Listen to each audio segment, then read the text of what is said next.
The bullet meant for his heart took the silver concho off his head instead, spinning it into the dark like a falling star. And that was how Taza knew the night would not end with his death after all.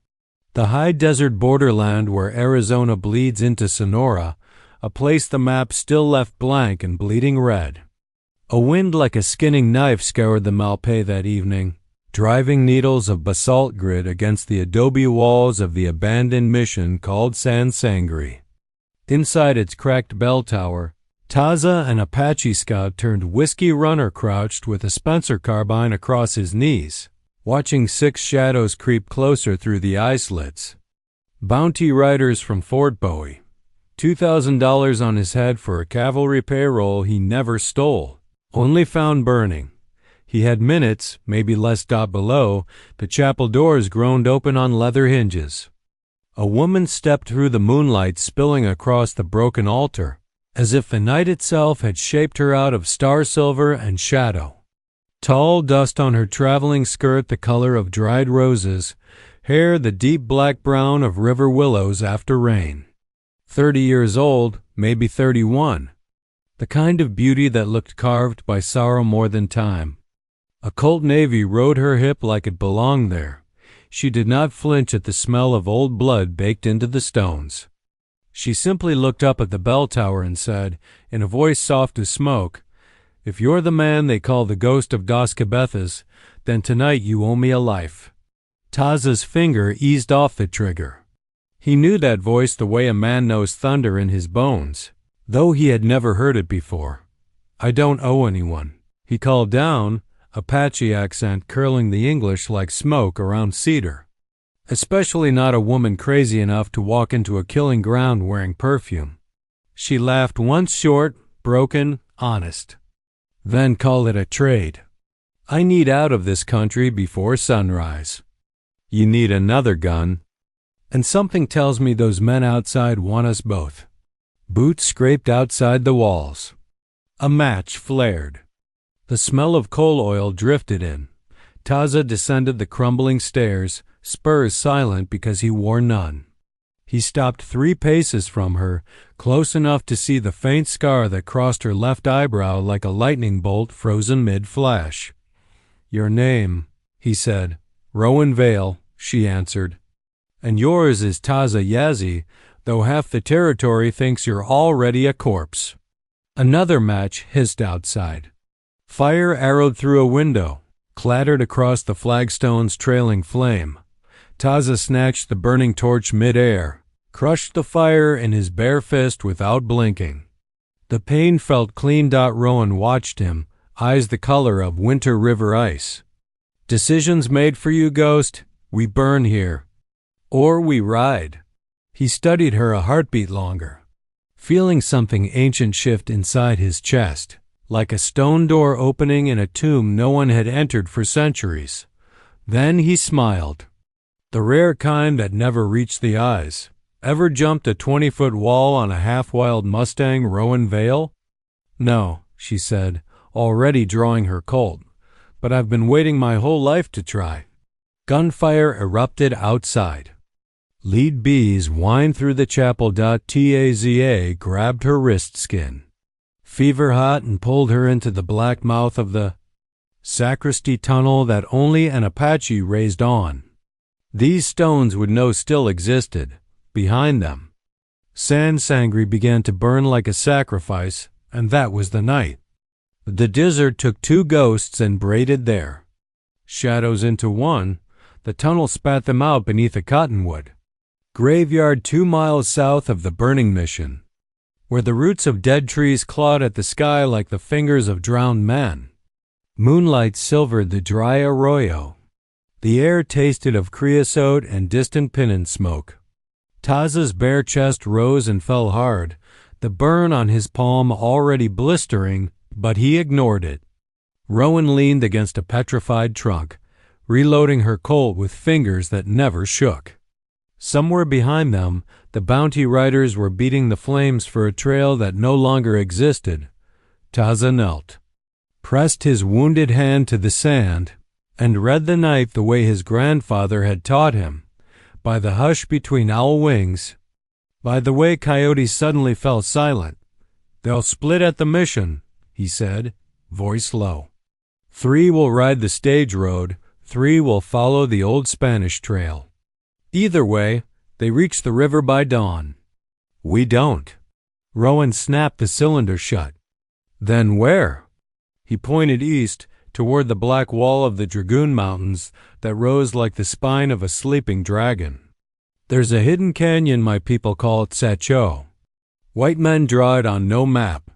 Water, grass, and a way through to the Chiricahua stronghold. But the entrance is guarded. By Apache? By memory, he said. And the word carried weight enough to bend the moonlight.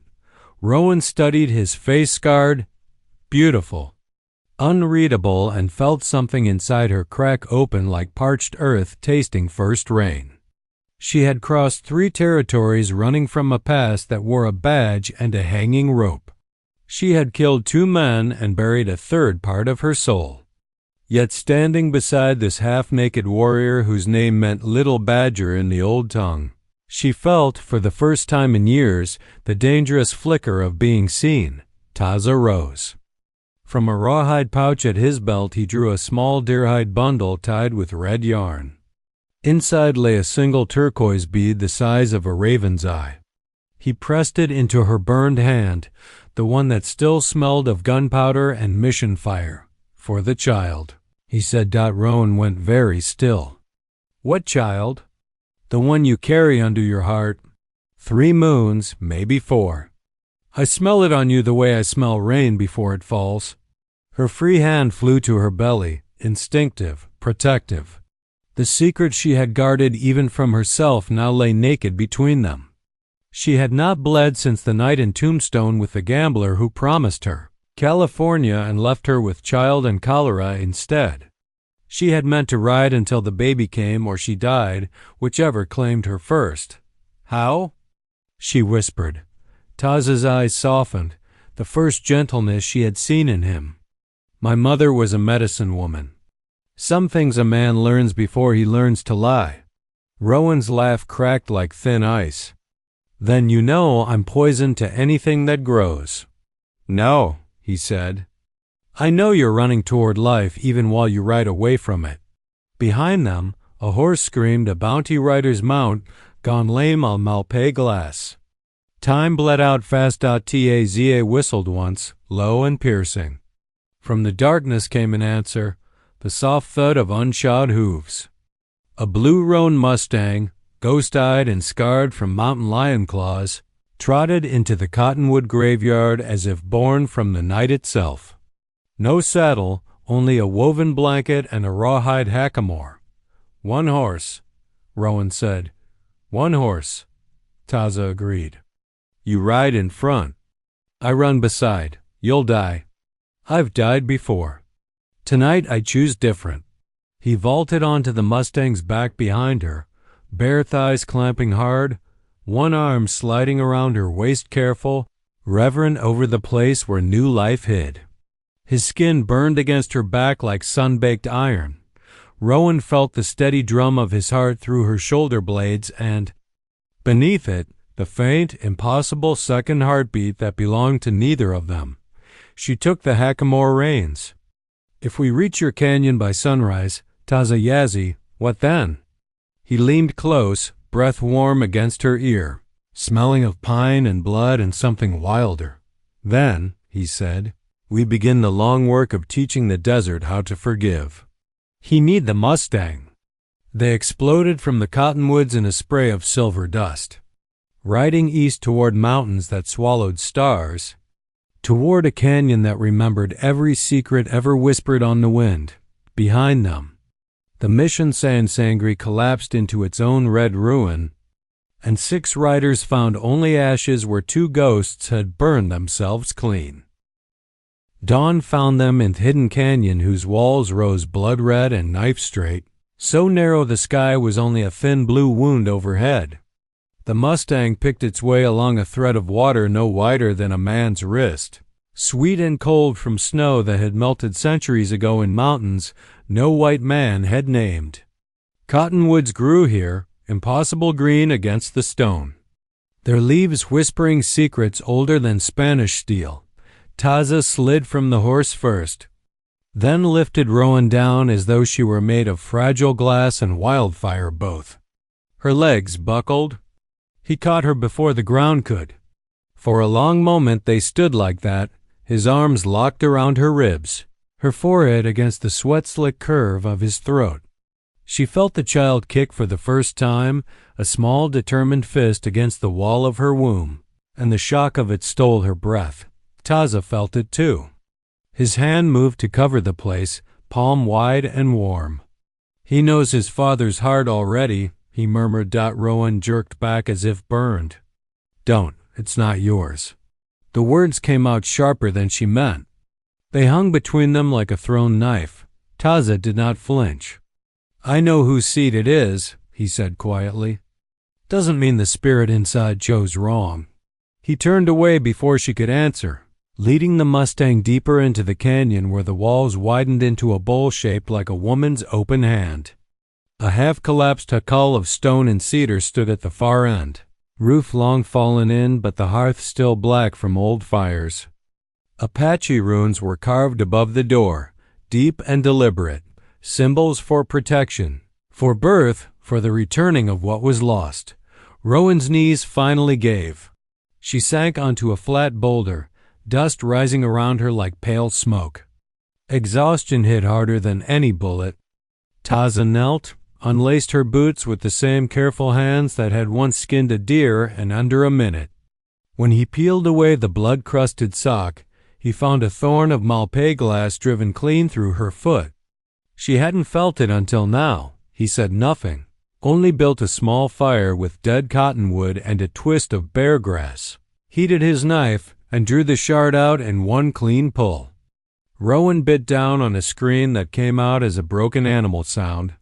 He pressed a pad of moss against the wound, bound it with a strip torn from his own breechclout, then lifted her foot to his lips and kissed the arch once, gentle as forgiveness.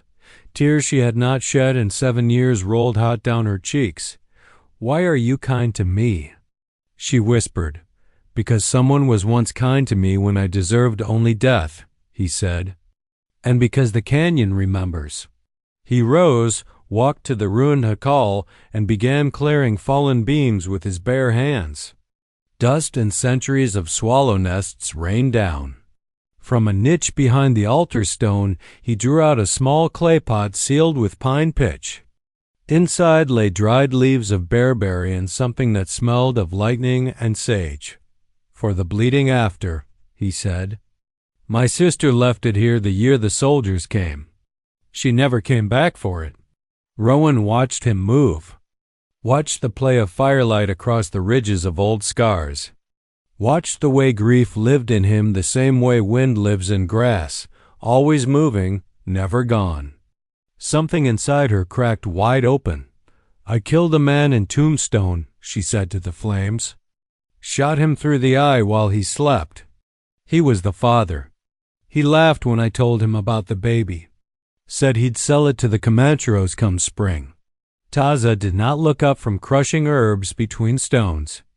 "Then the world is cleaner by one monster. That doesn't absolve me." "No," he agreed. "But it means the child won't grow up looking for a ghost who never deserved the name father." He brought her the infusion in a tin cup older than both of them. She drank. It tasted of earth and bitter stars. Outside, the sun climbed the canyon rim and poured molten gold across the stone. Somewhere far above, a raven called 3 times, then was silent. Taza sat across the fire from her, close enough that their knees almost touched. "Tonight," he said, "the moon is dark. Good for crossing the pass. Beyond lies Mexico, or the reservation, or any road you choose. I will take you wherever you say." Rowan stared into the flames until they blurred. "And if I choose to stay?" His sharp intake of breath was the only sound in the canyon. "Then," he said at last, voice rough as broken flint, "we build the jacal strong again. We teach the child 2 tongues and 1 heart. And when the soldiers or the bounty men come, because they always come, we meet them together." Rowan reached across the fire and laid her hand over his burned palm. Their fingers laced like roots, finding the same hidden water dot outside the canyon mouth. Hoofbeats echoed, faint but growing louder. 6 riders, maybe more. The hunt had found the hidden door. Tia rose in one fluid motion. Spencer carbine already in his hands. Rowan stood beside him. Colt steady now, the child between them suddenly quiet. As if listening, "Let them come," she said. The canyon held its breath. The riders came at noon. When the canyon walls turned the color of fresh liver and the heat pressed down like a branding iron, 6 men, sun-bleached and cruel, led by a captain whose left ear had been shot off years ago at Apache Pass. They found the narrow slot by following raven shadows and the faint smell of cottonwood smoke. Their horses slipped on loose scree, cursing in English and Spanish both. Taza heard them long before they saw the jacal. He was already on the rimrock above, belly to stone, Spencer loaded and waiting. Rowan stood below in the doorway, Colt in one hand, the other cradling the small rise of her belly as though the child could feel the thunder of approaching hooves. "Stay inside," Taza called down, voice calm as deep water. "No," she answered, and stepped into the sunlight. The captain reined in first. His remaining ear twitched when he recognized Taza's silhouette against the sky. $2,000 was a fortune, but pride was worth more. "Taza Yazzie," he shouted, voice cracking like a whip. "Throw down the rifle and we'll let the woman walk." Taza's answer was a single shot that shattered the captain's canteen, spraying water like blood across the sand. Horses reared. Men scattered for cover. Rowan did not flinch.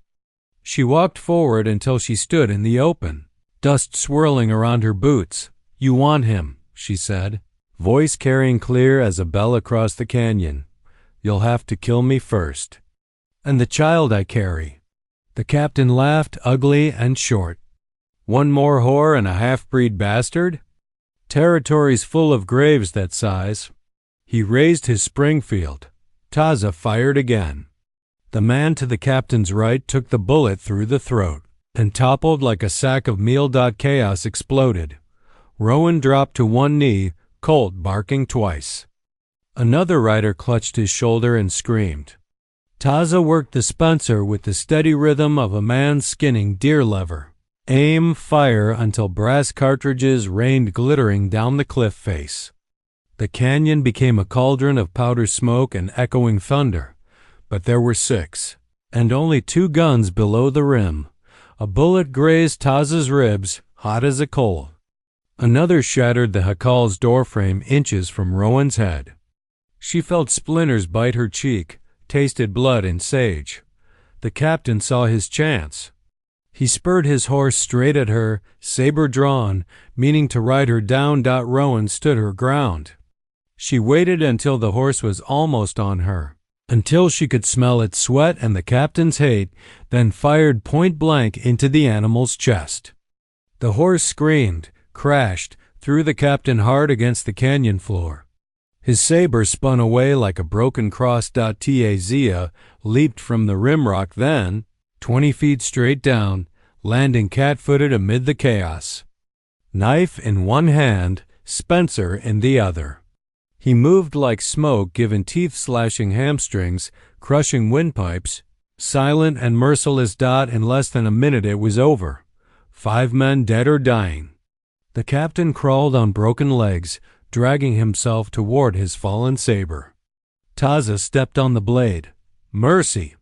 The captain rasped. Taza looked at Rowan.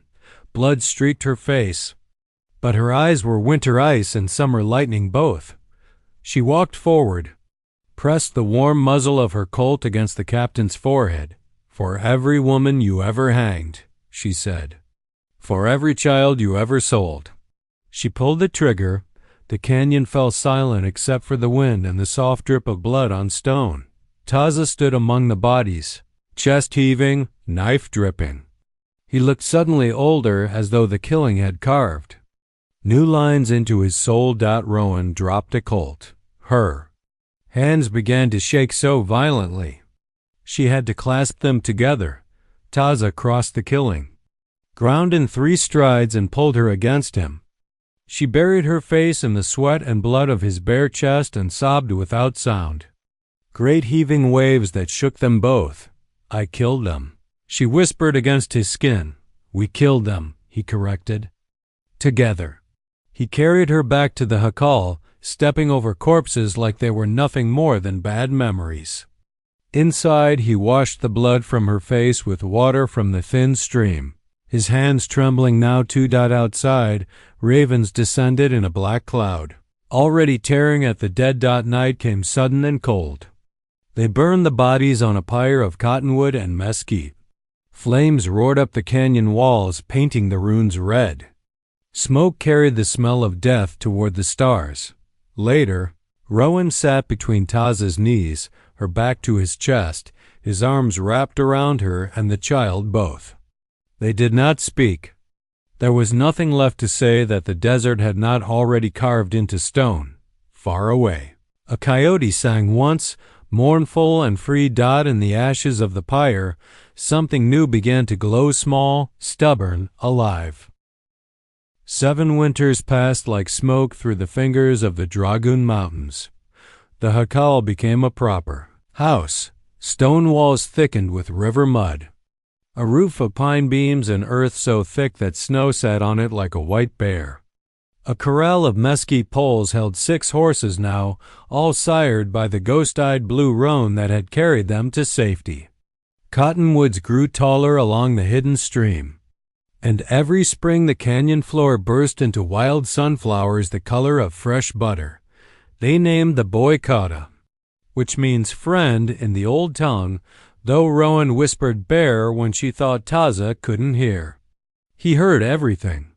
The child had his father's black eyes and his mother's winter river stare, hair dark as a raven's wing, and a laugh that made the canyon echo like bells. Taza taught him to track by the smell of crushed sage on a deer's hoof, to shoot with a bow before he could properly hold a rifle, to sing the old songs that made the stars lean closer. Rowan taught him English letters scratched in the dust with a stick, taught him how to read the weather in a white woman's sky, taught him that some ghosts are heavier than others, but none of them get the final word. They lived quiet. Once a year Taza rode out to trade turquoise and deer hides at the Mexican border villages, returning with coffee, calico, and news that the world beyond the canyon had mostly forgotten the ghost of Dos Cabezas. Mostly. On the morning of Kota's 7th birthday, Rowan woke before dawn. The boy still slept curled against Taza's bare back like a cub against a bear. She slipped outside, boots soft on packed earth, and stood watching the east where the sky bled rose and gold. She was 38 now. Lines at the corners of her eyes like the fine cracks in old porcelain, but the desert had been kind. Her hair was still river willow dark, braided with a single turquoise bead, the same one Taza had given her the night they fled San Sangre. She felt the change before she heard it. The ravens had gone silent. Taza appeared beside her without a sound. Shirtless even in the chill, the old bullet grazed a pale lightning bolt across his ribs. He carried the Spencer like an old friend. Soldiers, he said simply. Far below the hidden entrance, dust rose in a thin brown line. 20 blue coats, maybe more. A Gatling gun on a mule cart. They had found the slot at last betrayed by a Yaqui shepherd, who needed amnesty more than honor. Rowan's hand found the colt she still wore, though the notches had long been filed smooth. Kota, she said. Taza was already moving. He woke the boy with a hand over his mouth, pressed a kiss to his forehead, and lifted him onto the Blue Roan's tallest son. Ride to the high cave, he whispered in Apache. Do not come out until the sun burns this day dead. You are the canyon's memory now. Kota's eyes, those impossible eyes, filled but did not spill. He nodded once, fierce as any warrior, and vanished up the switchback trail like smoke. Rowan and Taza stood side by side in the doorway of the house they had built with blood and hope. "How many shells?" she asked. "Enough," he lied. She smiled, the same broken, honest smile from the burning mission all those years ago. "Then let's make them count." They kissed once hard, tasting of coffee and pennon, and goodbye they refused to speak. Taza took the rimrock. Rowan took the house. The first soldier through the slot died with Taza's arrow in his throat. The second and third fell to Rowan's Colt before they cleared the cottonwoods. The Gatling gun began its mechanical growl, chewing stone and sunlight into splinters. Rowan reloaded behind the well, singing under her breath the lullaby she had made for Coda the night he was born. Bullets whined like hornets. Somewhere above, Taza's war cry rose sharp and terrible, the sound of a mountain lion defending its only cub. She stepped into the open, skirt torn away to the knees for speed, hair loose and wild.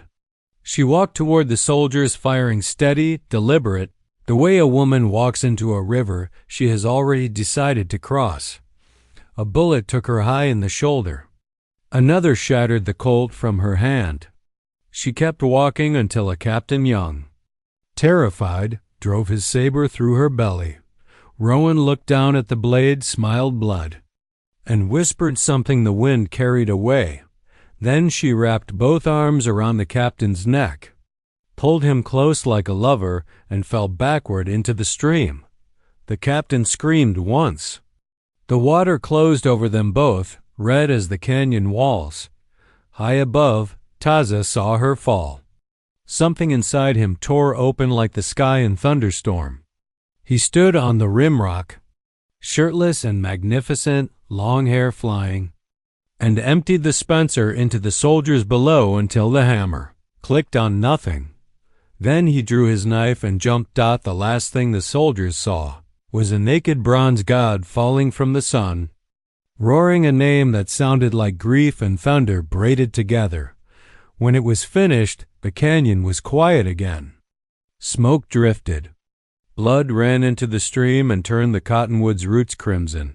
Up in the high cave, 7-year-old Coda waited until the sun burned that day dead. Then he came down alone. Coda came down from the high cave at twilight, leading the Mustang by its hackamore because the boy was still too small to mount alone. The canyon lay broken open like a gutted deer. Smoke rose in thin black ribbons from the burned jacal. Bodies of bluecoats floated face down in the stream. Uniforms turned the color of old wine. Ravens fought over eyes and strips of scalp. The boy moved through the ruin without sound, bare feet already hardened to stone and thorn. He found Rowan first half submerged beneath the cottonwood whose roots had once drunk their laughter. The young captain's corpse pinned her like a cruel lover, saber still buried to the hilt. Her eyes stared up through clear water at the first evening star, ice blue even in death. One hand stretched toward the house as if reaching for the child she had sent away. Coda knelt in the stream. The water was cold enough to burn.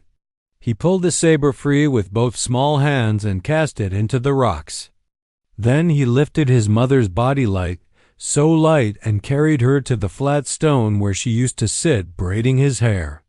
He laid her there, folded her arms across the wound, and closed her eyes with fingers that did not shake. He found Taza on the canyon floor among the soldiers, chest pierced by a dozen bayonets, one arm hacked nearly off, yet still clutching the Spencer like he meant to rise again.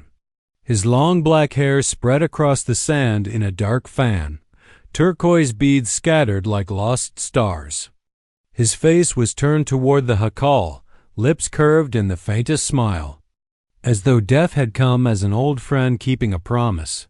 Coda sat between his parents and began to sing the morning song Taza had taught him for warriors who fall far from home.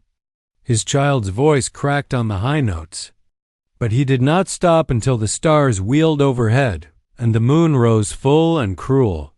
Then he did what needed doing. He dragged the soldiers, one by one, to the deepest pool and sank them with stones in their pockets. He burned what was left of the jacal so no blue-coat ghost could ever shelter there. He gathered every spent cartridge, every broken saber, every scrap of uniform, and buried them beneath the wild sunflowers his mother had loved. When the canyon was clean again, he washed his parents in the stream, dressed Rowan in her best calico, wrapped Taza in the woven blanket they had shared on winter nights. He dug one grave beneath the largest cottonwood deep enough for two bodies laid face to face, her head on his shoulder the way they slept when thunder rolled, Coda placed between their joined hands, the single turquoise bead that had begun everything, the one Taza had given Rowan the night the mission burned. Then he covered them with earth the color of dried blood, and on the mound he laid Taza's Spencer, Rowan's Colt, and the small bow he himself had outgrown. He stood over the grave until dawn painted the canyon gold again. "I am the canyon's memory now," he whispered to the wind. And the cottonwoods answered with a sound like distant rain. Then the 7-year-old boy took the ghost-eyed Mustang, the rawhide pouch of pemmican his mother had packed for a journey that would never come, and rode out through the hidden slot alone. Behind him, Secho closed its stone mouth and kept its secrets. Ahead lay the wide, unforgiving world. Koda did not look back. 33 years later the canyon found him again. It was 1919. The Great War had ended across the sea, and the old Apache wars were only whispers in schoolbooks. A man in a black Stetson and a faded cavalry jacket rode a tired sorrel mule up the dry arroyo south of the Dragoons, following a story soldiers still told in Fort Huachuca saloons, the hidden canyon that swallowed an entire company in 1886 and gave nothing back but ravens. He was 40 years old now, lean as rawhide, long hair iron gray beneath the hat, eyes still that impossible blend of midnight and winter river. Around his neck hung a single turquoise bead threaded on buckskin gone soft as cloth. On his hip rode a colt with the notches filed smooth long ago, and across his saddle lay the Spencer carbine that had never been fired since the day the canyon drank his childhood. Koda though the world now called him Captain Coda Yazzie of the Arizona Rangers, had come home. Slot was narrower than memory, choked with mesquite and catclaw, but the ravens knew him. They parted like a black curtain and let him through. Inside, Secho had not changed. The walls still bled red at sunset, the cottonwood still guarded the thin silver stream, and the wild sunflowers still grew taller than a man's heart. The jacal was gone, only foundation stones left, but the grave mound beneath the great cottonwood was exactly as he had left it, smooth, cared for, ringed with white stones no desert wind had scattered. Coda dismounted. His legs remembered the shape of this ground better than any road he had ever walked. He knelt, pressed both scarred hands to the earth over his parents, and felt the old ache rise like smoke. "I kept the promise," he said to the silence. "I became the canyon's memory." He had ridden with Roosevelt's Rough Riders at San Juan Hill, tracked Yaqui raiders across the Sierra Madre, broken whiskey runners and train robbers from Tombstone to Tucson. Every man he ever arrested heard the same quiet words before the rope or the cell. "My father was Taza Yazzie. My mother was Rowan Vale. They taught me what justice costs." None ever laughed twice. Now the badge was pinned inside his coat, retired with honor, and the only warrant left was the one written on his soul. Coda opened the rawhide pouch at his belt, the same pouch Rowan had filled the morning the soldiers came, and drew out two things: a small bundle of sage and a photograph browned with age. In it, a tall Apache warrior stood shirtless and proud, one arm around a dark-haired woman heavy with child. They were looking at the camera the way people look at eternity. He lit the sage with a match, let the sweet smoke curl over the grave. "I brought you the world's ending and its beginning," he whispered. "The soldiers are gone. The reservation gave way to schools. Your grandson wears shoes and reads books. And your great-granddaughter is learning to fly airplanes over the same desert that tried to kill us. The smoke rose through cottonwood leaves. Carrying his words where only the dead and the canyon could hear. I never took a wife, he said, voice rough. Every time I thought I could love, I saw her ice-blue eyes in the dark and heard his war cry on the wind. Some stories are too big for one lifetime. He laid the photograph on the grave, weighted it with a final white stone. Then Captain Kota Yazzie, the last witness, stood, drew the old Spencer from its scabbard, and fired one shot into the evening sky. The echo rolled between the walls like thunder, remembering its own name, ravens. Answered from every ledge dot. He mounted the sorrel mule, turned its head toward the slot, and rode out without looking back. Behind him, the canyon closed its stone mouth again, keeping Taza and Rowan forever young in the place where love burned hotter than any bullet and outlasted every empire. Ahead, the desert stretched wide and new Koda smiled, the rare kind that never reached the eyes, and spoke to the wind, tell them we're still here. And somewhere deep in the red heart of Secho, two ghosts braided their shadows tighter and answered, we never left.